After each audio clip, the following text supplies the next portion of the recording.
first time it happened, I thought I was losing my mind. I had laid out my favorite blue dress on the chair beside my bed before going to sleep. But when I woke up, it was gone. I searched my entire room under the bed, inside the wardrobe, even in the laundry basket, but it had vanished.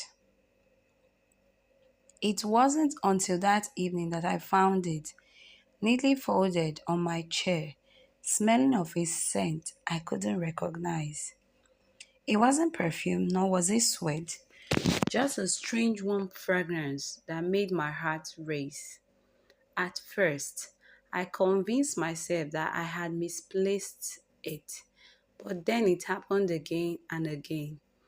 Each night, a different outfit disappeared. My scarves, skirts, even my old pajamas, gone by midnight only to return by morning, carrying that same unfamiliar scent. I started locking my wardrobe, thinking it might be my little sister playing a prank. But when I woke up one night to the faint rustling of fabric, I knew something else was going on. Determined to catch the thief, I stayed up the following night pretending to sleep. Hours passed, and just when I was about to give up, a shadowy figure emerged from the darkness. My heart pounced.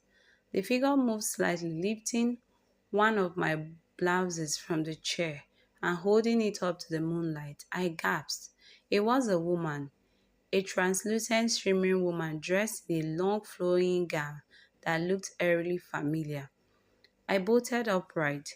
"Who are you?" I whispered, my voice shaking. The ghost turned to me, startled, her luminous eyes wide with surprise. For a moment, we just stared at each other, both unsure of what to do next.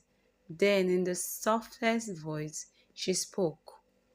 "I am sorry," she said. "I didn't mean to frighten you." I swallowed hard. "Then why are you stealing my clothes?" The ghost sighed, lowering her gaze.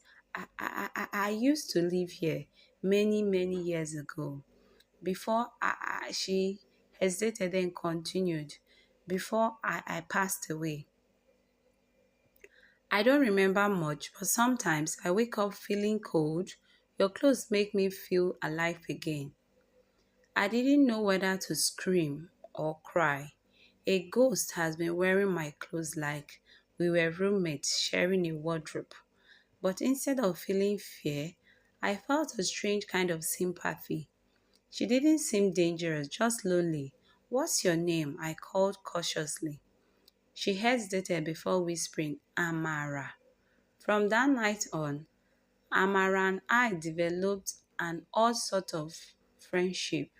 She would take a piece of my clothing every night, and in return, she told me stories about the past, about the old village, the market that once stood where my house was built, and the love she had lost.